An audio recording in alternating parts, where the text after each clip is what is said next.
But like, I mean. Are you here defending spanking? What are No, you doing? I'm not defending spanking. This is where I get frustrated. Don't even open that can of worms. Like horrifying. Horrifying. Not allowed to cry or have emotions in your house? Like, do you really need to know what Zymoglophicol 8 is? Or Oh, Jessica. everyone has a favorite. Everyone does. Okay, corporal punishment as it relates to like behavior modification or discipline. Yeah. Specifically spanking. I mean, is corporal punishment, like that's not just spanking. No. So what is it? Okay. So corporal punishment, this is like official definitions. All right. Corporal punishment is the use of physical force with the intention to cause a child to experience pain but not injury for the purpose of correction or the control of the child's behavior. Okay. Spanking is a form of corporal punishment. Okay. Okay. What else is a form of corporal punishment? That's a really good question. What else? Because then physical abuse is a different thing. So like I don't know what else you would consider. Maybe like slapping on the hand or like slapping on an arm or something. I mean, I think an object. Well, no. So okay. So physical abuse is defined as a few different things: fear of losing control, hitting the child hard enough to leave a mark, frequent use of corporal punishment, and hitting your child with any object falls under physical abuse in the U.S. Say corporal again. What's corporal? Corporal is using physical force with the intention to cause pain but not injury. Physical abuse is like the intention is to cause injury, basically. Okay. I mean, there's a fine line there. I know. Like there's a real fine line. Because then it says one type of physical abuse is frequent use of corporal punishment. Right. Right. So like so I don't know how you discriminate between. Yeah. Yeah.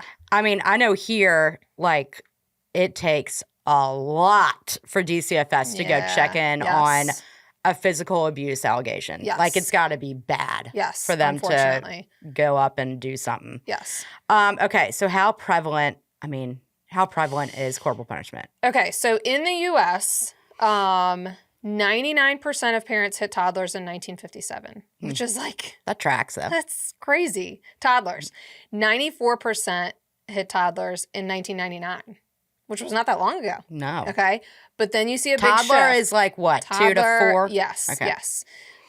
35% of U.S. parents now spank their children. And now I'm saying this is from 2019 regularly. Okay? Did it say like in the 90s like how they, like what form of corporal punishment they did? This is all, well, no, they didn't. I'm assuming it's mostly spanking, but no, there's no, like, they didn't define specifically. Yeah. No. Were you spanked? No. Oh, you weren't? No. Because my mom was, like, she was beaten a teacher with a belt. Oh, so she was like, I will never spank my children. Yeah. I only got spanked, like, twice. And it was not the right one. It was the rage, whatever. Yep. Not that there's any right way to do it. No, not that there's any right way, but like it was a worse way to do it. Yeah. Okay, in 2019 you said 34% of parents? 35, yeah. 35. Yeah. Okay. When did because I feel like when we talked like school systems is kind of where the, I don't know, like the attention to corporal punishment came about because schools were able to. When? How recently? I think there was a shift. So there was some like research coming out in the probably late 70s, 80s, 90s being like, okay, like maybe this isn't the best approach. But then towards the later 90s, they were linking frequent spanking to lower IQ. And I think that's what's kind of like woke everybody up, you know, that like there is an actual concrete negative long-term consequence from this. And like, by the way, y'all can't get IQ points back. Like once they're gone, they're gone. So it seems like that was the shift when people started to be like, okay, maybe this is not the best approach. Why, like who triggered that study or whatever? Or like why did that study or how'd they find that out, I guess? Maybe. I don't know like what triggered I don't know. Like, what triggered researchers to start looking at this and saying, like, maybe this is not the best. Yeah. But they were following kids over a period of time. And maybe it was just like one of the factors that they looked at out of many. Yeah. But they were following them over time and comparing the very small proportion of kids that were not being spanked to the vast majority that were being spanked, and then like just collecting data on them.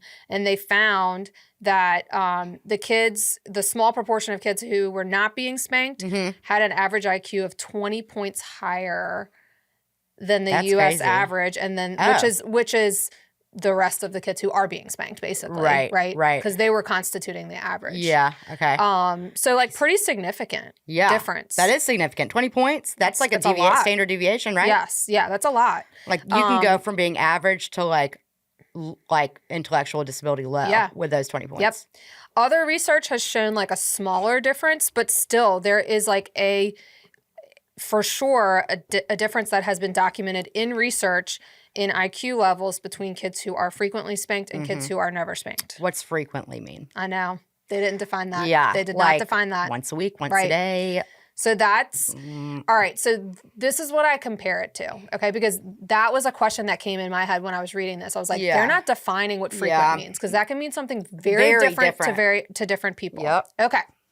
So if you think about alcohol consumption during pregnancy. Oh, okay. All right. I was like, not in general for the adult population. I am not here to judge. Okay. Okay. Yeah, pregnancy. What got it. all OBGYNs will tell women is that we don't know how many drinks is too much during pregnancy, right? We don't know. Okay. Okay. So we know for sure if you're drinking a handle a day of liquor, like that's not going to end well. Yeah. And we know for sure that 0 alcohol is the ideal, right? But between that, we have no idea. Yeah. We don't know how much is too much. A lot of it has to do with the baby's brain, right? And like their genetic makeup or whatever, right? Or what other health factors the mom has, okay? The mom's ability to detox, blah, blah, blah, blah, blah. So I think it's the same kind of thing where like, we don't know how much is too much until it's really extreme. Do you know what I'm saying? Yeah. I think it's the same thing with spanking. It's like, it's going to be different for every kid. Yeah, I was about to say. For one kid, spanking them 3 times in their life might be too much. Yeah, right. For another kid, it might be closer to once a week that it's too much, you know? Yeah. And so the ideal is that you don't do it at all because you don't know how much is going to fuck up your kid or not, right? And like, it's also not effective. So correct. Like, that's the other part. And what you're teaching them is, okay, if a kid, I don't know, got an F or something, and the consequence was spanking, hitting, really, is what that is. No, change, new example, no. If a kid gets in trouble, if my 4-year-old went to school, was playing on the playground and didn't like what his friend did, so he pushed him to the ground, and then goes home and I spank him because he hit his friend. I mean, that's like the most confusing thing ever. Right. Don't hit, but I'm going to hit you because you're in trouble and you did that. Like, what? Like, that's so confusing to kids. Like, that doesn't, you can't expect them not to put their hands on people if you put your hands on them. Right. And also, it's like the relationship between you and your kid, like, I just don't think it's great if you're like hitting them. Right. You know, and I'm going to say hitting because your hand's on them. Right. I don't care. I mean, it's a form of hitting. Yeah, it's hitting. Someone just named it spanking because that doesn't sound as bad. Yeah. Yeah. Yeah. So you have this low 20, could be 20 points. And like also, you don't know what that IQ was.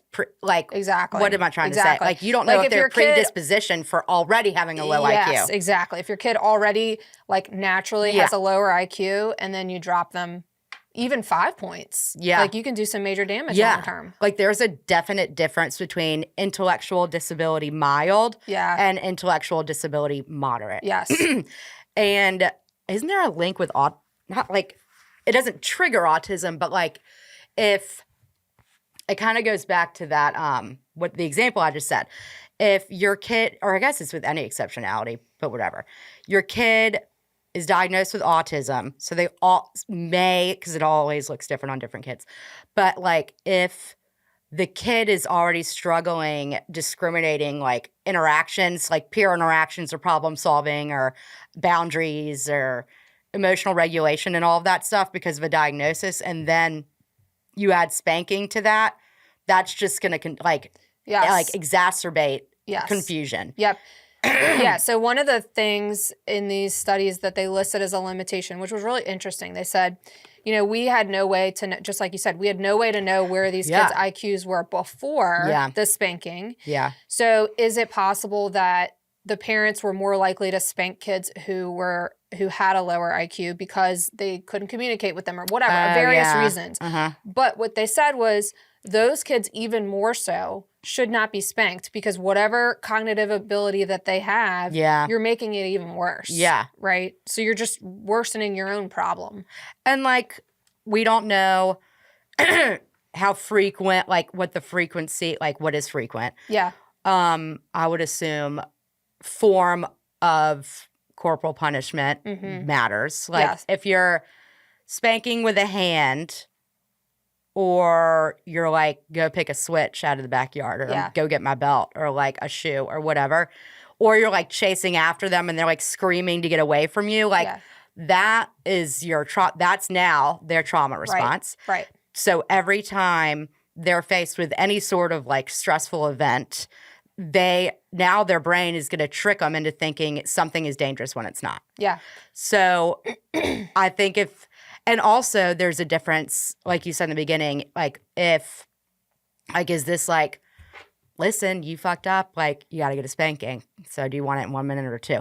That's different than being like, you little motherfucker, get over here, you know, like whatever. And being like, go get him out. Like there's a difference in like, what am I trying? Like the context or the context, but how you're communicating the discipline strategy. Yes. Not that we're endorsing doing it at all. I'm not. But yes, there is a difference. Yeah, there is a difference. I mean, I know people who spank now. Oh, for sure. Yeah. Yep. And like, I don't care. Like, you want to spank it's not going to work, but I don't give a shit. Like, anyways, but why do you think, like, okay, we're in 2025. Why do you think people still spank? I think people very often use the defense of, well, I was spanked and I turned out fine, right? And the funny thing is, it's like, you turned out fine and you're in my office. Yeah. So how fine are you? Yeah. Like, honestly, that's a funny one. But I think that's just like a really common defense, you know? If that's the discipline that you grew up with, right? It goes the other way. It's like your mom, though, too. It's either like, I'm not hitting my kid at all, or it worked for me. I'm fine. Yeah.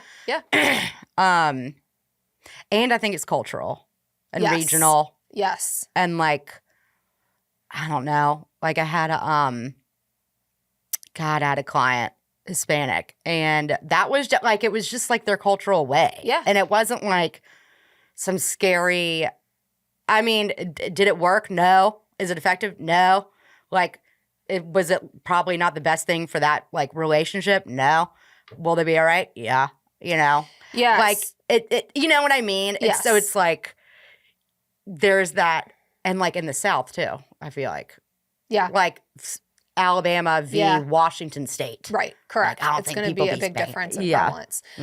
Okay. So we had talked earlier about, like days ago or whenever we planned this episode, like, do kids from other cultures, other countries, do they suffer the same consequences as far as cognitive development, whatever, from spanking? And there was a really interesting study. I was so glad I found it, that looked at 17 different countries. And these were all non-Western countries. It was like some from South America, some from Asia, some from Africa. Okay. And they followed like almost 30,000 kids. Damn. Okay.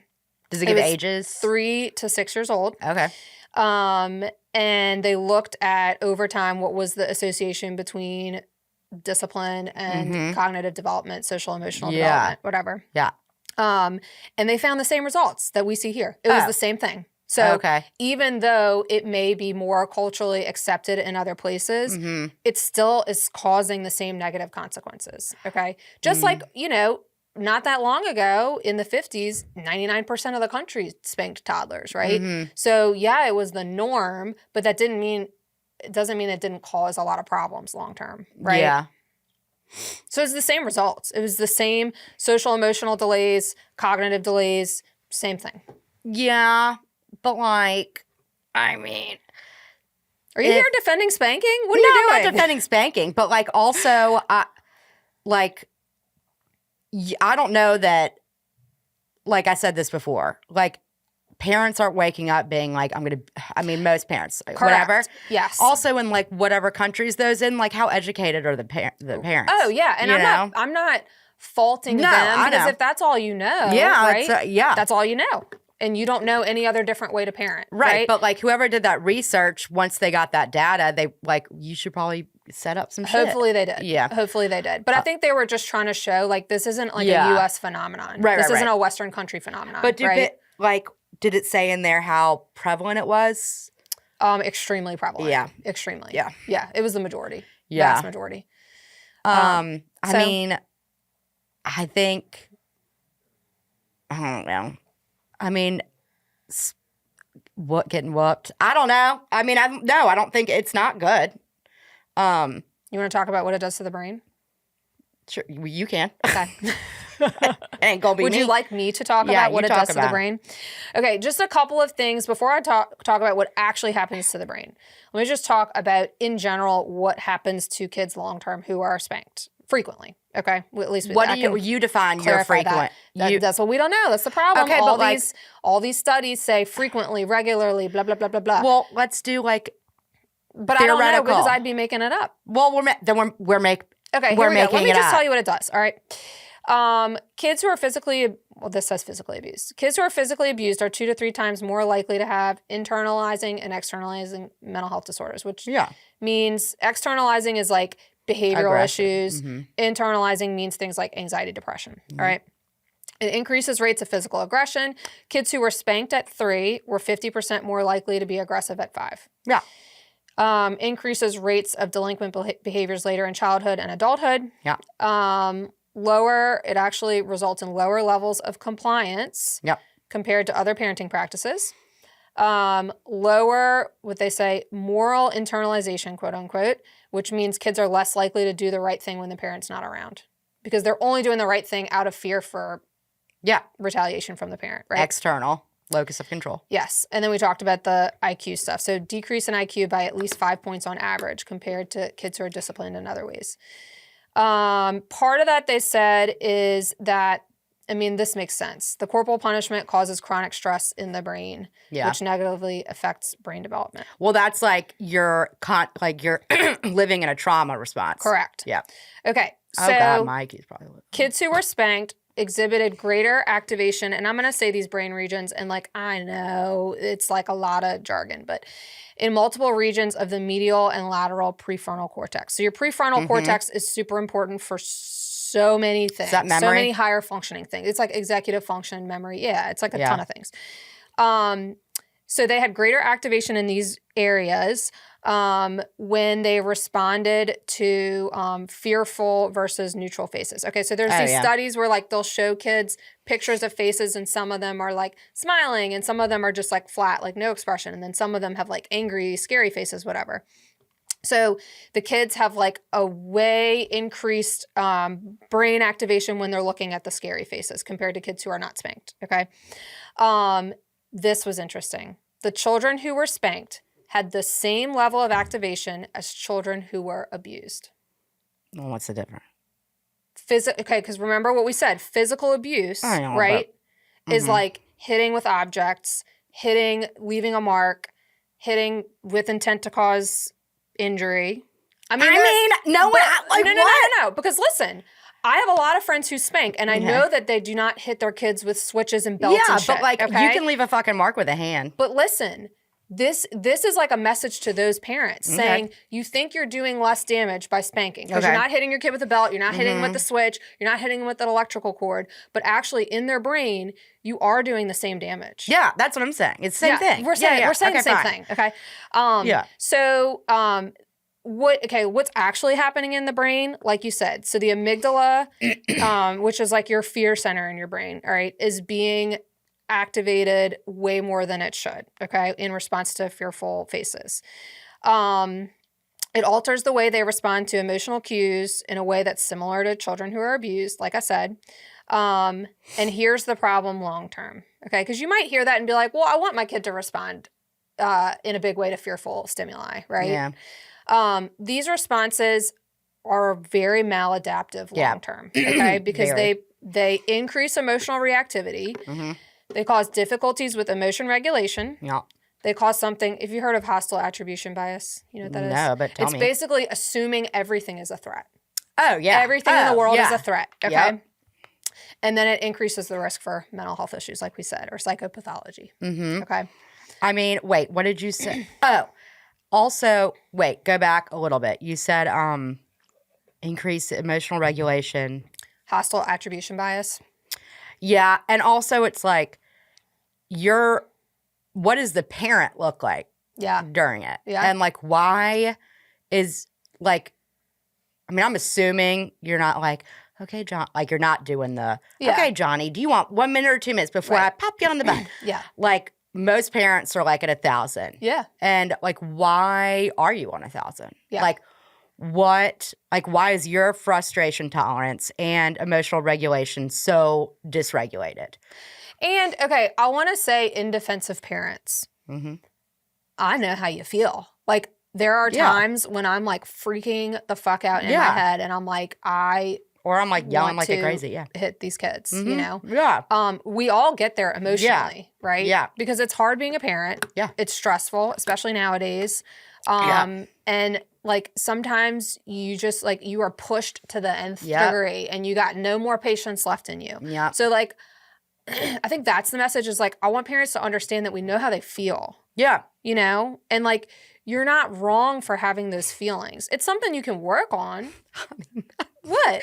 Yesterday, like, Rhodes, I mean, okay, let me preface this with Rick was gone for 11 days straight. Her husband, yeah. Yeah. And so I was doing all the things alone. Anyway, so Rhodes yesterday, like, God, I was in my bedroom, he was in there, and he, like, hit me, and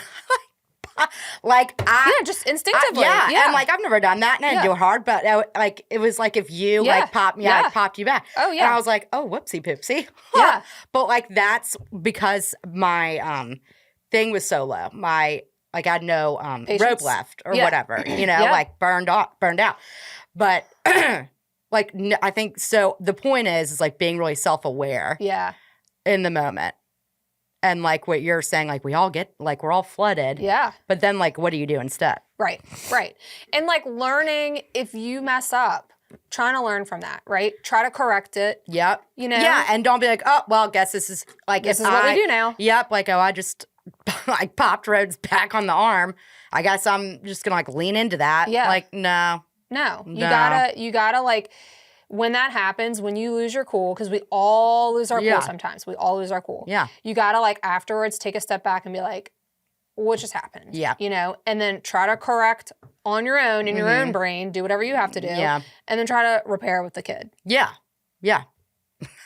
I didn't do that. Be all right. I mean, but sometimes repairing is like hugging and kissing like, and like I love you so much. Like yes, you know, correct. And I do that probably too much. And then like going into the like what we also don't want is because that pendulum, you know, like is now going into that like now we're overcompensating by talking emotion to death, excusing behavior to death, accommodating needs, wants, protecting desire. every little feeling. Yeah, correct. And so like, like just consulting. Like if you don't know, like go do research. Yeah. Like reach out to a professional. Yes. Reach out to us. We'll tell you what to do. Yeah, there's a happy medium. You can not spank your kids and not hold a limit and expectation. The shit out of them. You can be like, in the middle somewhere. Yeah. Like they need predictable, consistent expectations. That's why they most of them thrive at school. Yeah. Because they don't have to think when they go to school. It's like trying a shoe. They know exactly where to be at what time. And so like not saying be like rigid as fuck at home, but like if they know exactly what the expectation is when they walk through that door, like it's gonna lower the risk of like sending you an into like explosion a, yeah, happening. like, Yeah. so I don't know. You got to do more work on the front end. Front end. You know? Yep. You got to do work on the front end, lay out very clear expectations, rules, consequences, and then you got to follow through. Yeah. You know? And you just also, I mean, I'm medicated, so that's why it's easy for me. But like planning, like just like I can, like they can be, like if I set a limit and Rhodes is like, throws a toy, I just go pick it up. Like you would think I'm at the beach because I'm just like, I don't let it. Yeah. Because I know what they're doing. Yeah. And like, it's kind of, it's like a, you're like, it's not a fight, but it's like, I'm going to win here by being silent because you're not going to get me. Yeah, correct. Yeah. It's like fighting with your partner. It's like, I don't care. And if you feel like you can't, like I am not as skilled at that and I know that. Well, you have one more kid than me. Yeah. Too. But like when I feel myself getting aggravated, I have to make a conscious effort to be like, I got to peace out for a sec. I got to go in the laundry room and shut the door and run the dryer really high and like scream or something. You know? And then come back. Yeah. Correct. So yeah, it's just like being self-aware. It's setting the expectations up out the gate. So there's no, or I'm not gonna say no surprises. Surprises are less likely to happen. Or like you're able to deal with it and not rage. Yeah. Because you're prepared. Like that's, like literally I had a client yesterday and we talked about like whatever, this kid has a lot of power in the household. And I wonder if it's the same one. It is. Because I had that conversation yesterday with the same person. Oh, yeah. And the kid was like, or whatever, we got to pick something up for dinner. And the kid said the things that Cane's, Pokey Loa, whatever. Yeah. And it is not, like, the norm is be like, okay, and then this kid gets Pokey Loa every night. Because if you say no, then she's going to da-da-da-da-da. Yeah. And mom doesn't want to deal with that. And mom like wasn't prepared. Yeah. And I was like, nope. And I was like, no, you're not having that. You're not getting that. Something else. What do you want? And like we had talked about like, okay, being prepared before an expected difficult situation. Yep. Like if you know like picking dinner is going to be a problem because your kid's picky as fuck and then they're going to throw a tantrum. Prepare yourself about what you can do to remain calm. Prepare what the options are going to be. And like, they going to eat it when they're hungry. Exactly. Like, so the point is like, you can hold your limit. Yes. And be the leader of your ship. Yeah. And keep your hands to yourself. Absolutely. 100%. So, yeah. And we're not saying it's easy. No, it's not. It's hard. It's hard. Also, like, we do this for a living. So, it's, you know what I mean? Like, we have a lot of education on it. Yes. Yeah, and practice. Yes. Because, like, we also see kids who are like assholes with us sometimes, so we have like that extra practice. Yes. Or I do, but like we still fuck up, you know? Oh, we still fuck up all the time. I just told you I like popped Rhodes' second arm. So That's you just should like pay what me to help you happens. with your kid. But that's just part of being a parent, you know? It's like hard as hell. You don't get a break. You and fuck it's okay up sometimes. if you fuck up a couple of times. You gotta just like learn to like be self-aware and correct. Yeah. Try to correct. Yep. That's it. That's it, girl. All right. Goodbye. Bye. Thanks for tuning in to this episode of the Little Brain Campaign. Please like, subscribe, and follow. See you next time.